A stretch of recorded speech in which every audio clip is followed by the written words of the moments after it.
Okay. I'm going to introduce Mayor Tim Keller to introduce things, and then Chief Medina will give you the news. Well, thank you, Gilbert. And we're here today with an important announcement about two individuals who have been terrorizing our community, who we now have in custody. And our APD chief is going to walk through this, but the first man identified is the individual we believe is associated with a series of crime sprees, including kidnappings, robberies, and shots fired into our streets, as well as the tragic murder of a spa employee at one of our Asian represented massage parlors. And this situation is something that we want to highlight clearly. You know, if you ever think as an individual that you can pick on or terrorize a business because they're immigrants, or because of the type of immigrant they are, or because of the type of business they run, we will pursue justice to the full extent of the law, and we will use every effort in our department and every resource that we have to do that. And this is an example of that. You will not get away with these crimes. And today we are grateful for the men and women of APD who were able to apprehend this individual. We also know the community continues to mourn the Asian community. And obviously there have been several of these. This has been something that has been happening going back through, even issues through COVID and different racist and stereotype aspects that we see that drive hate in our community. But then we also see it drive violence, and those two things are connected. And we want to remind everyone that there's no place for that in Albuquerque. And individuals also, if they experience any kind of racism or nonviolent hate acts, if there is such a thing, you can call our civil rights office and report that, and we will pursue that. And for those of you who are involved in criminal activity, don't ever think that we're going to look the other way just because of the business that you terrorize. And that's an example of what APD has pursued in terms of justice today. Now, I want to also mention that we've been able to apprehend a second individual involved, another dangerous offender, who's had a string of brazened armed robberies that have shocked our community and put lives in danger, specifically banks. We're going to go into this, but both of these are situations of strong police work. And so again, I want to thank the investigators who are involved in this. A lot of this has to do with our investigators tying different crimes together, and that's what you're going to see when we outline this. And you can only do that if you're a good investigator. And so we're grateful for our team at APD that helped apprehend these two individuals and get them off our streets. So I know there's some other individuals here from the community and from APD who are going to speak, but I also want to mention we continue to hold the families of those members who passed away and who've experienced these traumatic events in our hearts. And we want to make sure that you know that we are doing everything we can to bring justice, and we're going to try and make sure the rest of the system is with us in that pursuit. With that, I'll hand it back over to you, Gilbert.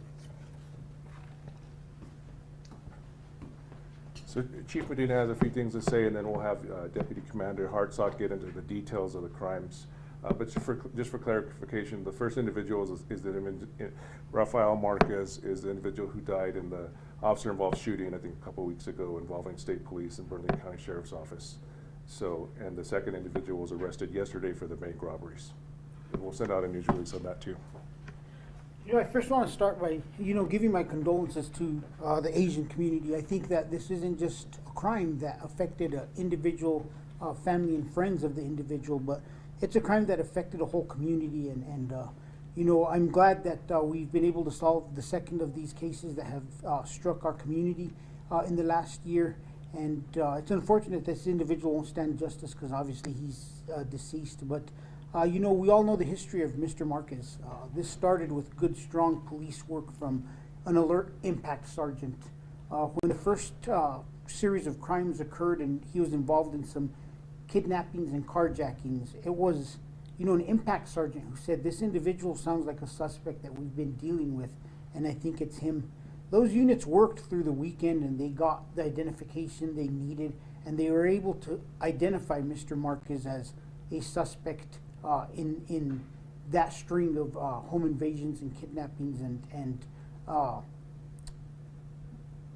theft cases, carjackings that had occurred.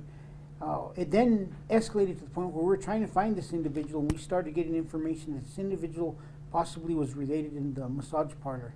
At the same time, we knew that, you know, this individual was also connected possibly to a vehicle that we were looking for, and we had put out that vehicle information. And a lot of units worked really well together, and I want to compliment, you know, everybody in our investigative side of the house.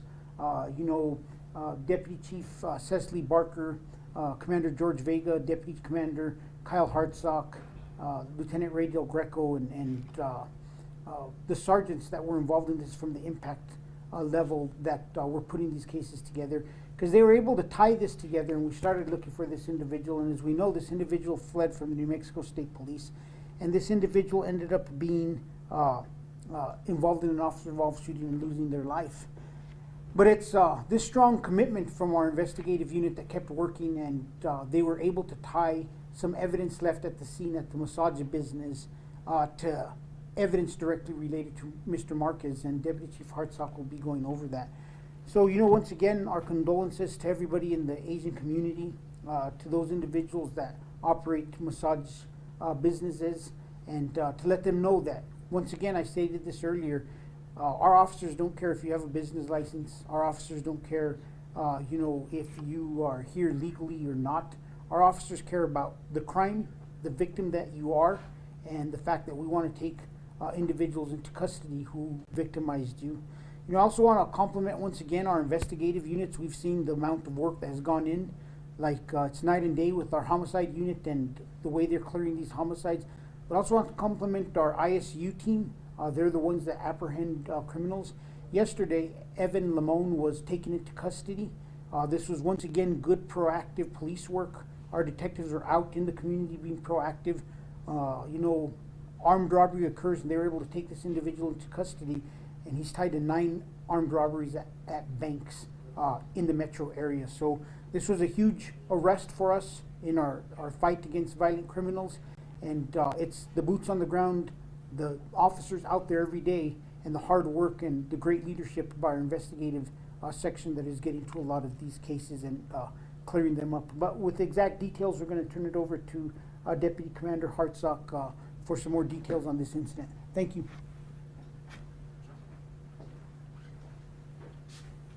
Thank you, Chief. So today what we're announcing is that Rafael Marquez has become our main suspect in the February 15th killing of our Asian victim at the massage spa in southwest Albuquerque near Coors and Central. Part of the reason that we got here really is to show the collaboration between the different units and powers here at the police department. Everyone from the Real-Time Crime Center helping the impact detectives put the crime spree together that Mr. Marquez did, as well as our homicide teams and our crime lab in locating and preserving critical evidence from the crime scene, and also from a member of the community that reached out and gave us a lead on where we might find the vehicle that we released to you all to help locate that vehicle that we knew our offender was seen driving away in. That vehicle was located about 3 days after that homicide. Evidence was taken from inside that vehicle, including what appeared to be the DVR system from the massage spa with the cords cut in the back, which we knew had been taken at the time of the murder. We could also see on some of the recovered video that our suspect was touching different objects that we believed were still inside the business. Our crime lab there he is, Nick Sanders over here, were able to successfully get fingerprints off of items inside the massage parlor, compare it to the vehicle, and they came back to Mr. Marquez just late yesterday or early today. Based on the video, the other types of crimes that Mr. Marquez was involved in, including the quite long night that he put several victims through just after this and the police chase, we feel very confident he is our only person of interest in the killing of the Asian victim back on February 15th. Do you guys have any questions about that part? That's our update right now. You know, I think it's important to mention, there's a lot of things going on here which led to this success. We've talked about the investment that we've made in the Real-Time Crime Center over the past 4 years, whether it's city funds, the state legislature. A lot of people have invested money in it, and it's showing once again its ability to help us solve crime. The case with the child who died at during the River of Lights, it was one of the first cases where we were able to track a vehicle throughout different parts of the city using camera technology and how we had advanced the Real-Time Crime Center. After the homicide in this case, they actually tracked the vehicle involved that we put locate out on from the west side and its location on the west side throughout the west side back into the Valley Area Command. And they gave ideas for officers to where to start to look for, which brought up the first photographs of this vehicle later that we had seen that had been changing colors. So, you know, I just want to thank everybody, the mayor, the administration, council, everybody who's assisted us, state legislature in growing our capabilities of our real-time crime center, because it truly is the next step in the direction of strong law enforcement.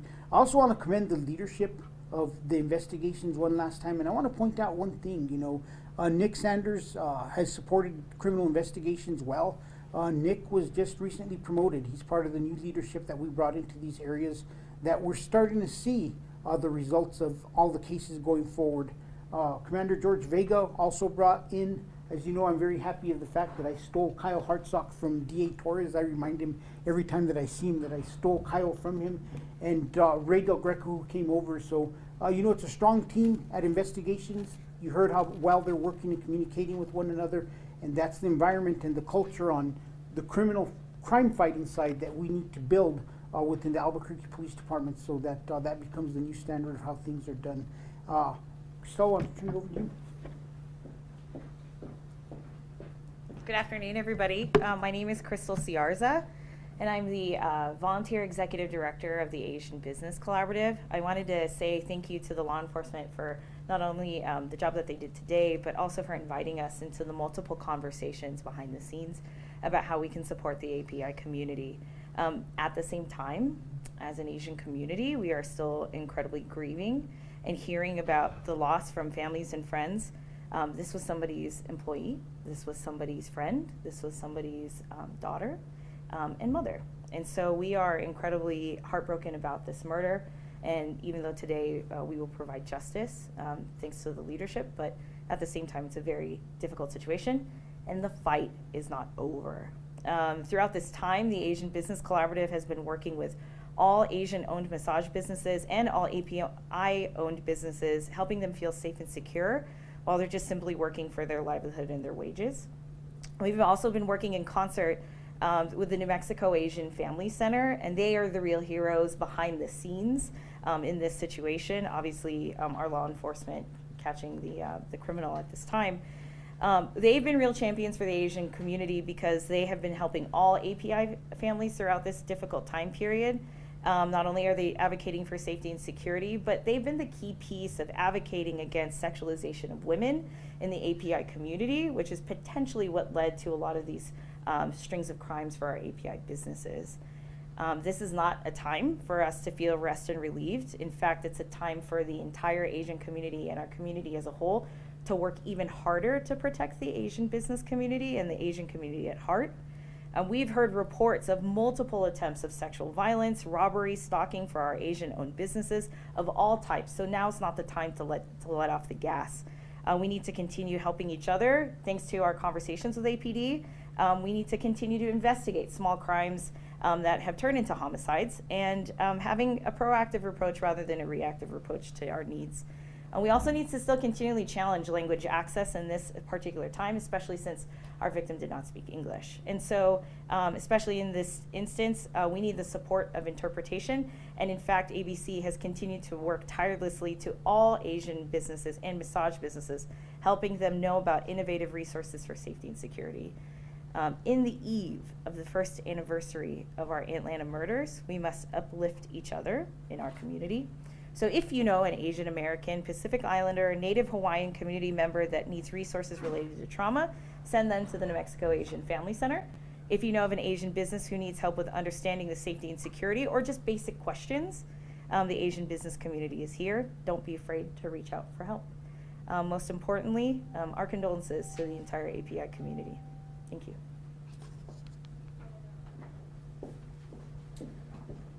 Are there any questions?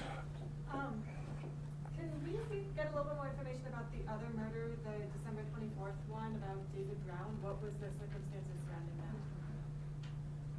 I mean, we still don't have too much extra to release than we already did on that. We do believe it was a robbery. So the MO is matching, and there's more information than that, but there's other persons out there that we're still interested in talking to, and so we're not going to release anything further at this time. Okay. And do you believe that Marquez is connected to any other massage robberies or any other crimes, any other murders? Even though he's deceased and we believe he's our suspect, we are still going to continue a thorough investigation to see if his MO matches up to anything else relevant. And that process already started before we got these prints today. And there was surveillance video of this killing that was around social media. It was very graphic, showing the victim. But you also got a semi-good look at a man in an office that looked like putting stuff into a bag or whatever it was. Is it safe to say that that was Marquez? Did we see him on that video? We believe that is Marquez. We believe the person in that video is Rafael Marquez. I don't believe we have the name of the victim. So it's still not released just yet. We're working with her family and the State Department to make sure that proper notification's made. So once that's done, we will definitely release that name out. Is there anything we can find out about her, her age, like how long she's been here, anything else about her? I don't have any of that in front of me, but we can talk afterwards and see if there's anything else we can release at this time. You know, and I mentioned this during the West Mesa incident, is I held the kids being released until I had a victim's advocate with the victim's family. And I held the press conference. We didn't have that press conference until I knew somebody was with the victim's family. And the victim family is one of my priorities always. I generally speak to them each and every time an arrest is made in these cases, and we will not be in a rush to release any victim information until I feel comfortable and we know that that everybody is where they need to be in terms of notification. So maybe some time. I ask that you bear with us, but we're also taking into consideration that there is a family behind this death that suffered a loss, and I want to make sure we do this right. That's one of the things that I hold true, is that we got to get this right each and every time. Thank you. And could you speak to the fact of sort of how it ended for Marquez? I mean, of course, he was involved in a deadly pursuit. In your eyes, is that justice, or what does that mean for so many victims that he victimized, and that's how things ended for him? I think that we have to really look at this, that in a way it's the easy way out. There is no being held accountable. There is no sense of justice for the family. The family being able to get answers.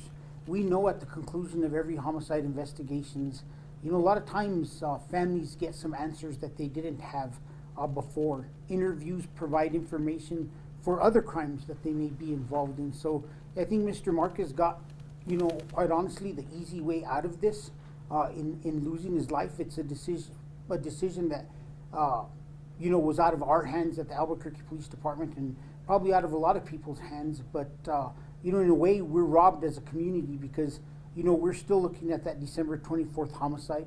As I watch that video and I watch how calm and collective he's walking in there, it makes me wonder, what else has he been involved in? So in a way, we're robbed as a community in being able to get more answers to what he had done. Was he actively being looked for the earlier burglaries at the time of this, the massage business? That I don't know. I'd have to we could get some follow-up on that. That information I don't have. I know that it was part of those cases that he was on the radar, and that's how they helped identify him. So in a way, they were looking at him, but I don't know what point those investigations were, if they had developed arrest warrants yet. Any other questions? Okay, thank you, All right, everybody. thanks. We have the news release on the bank robbery as well.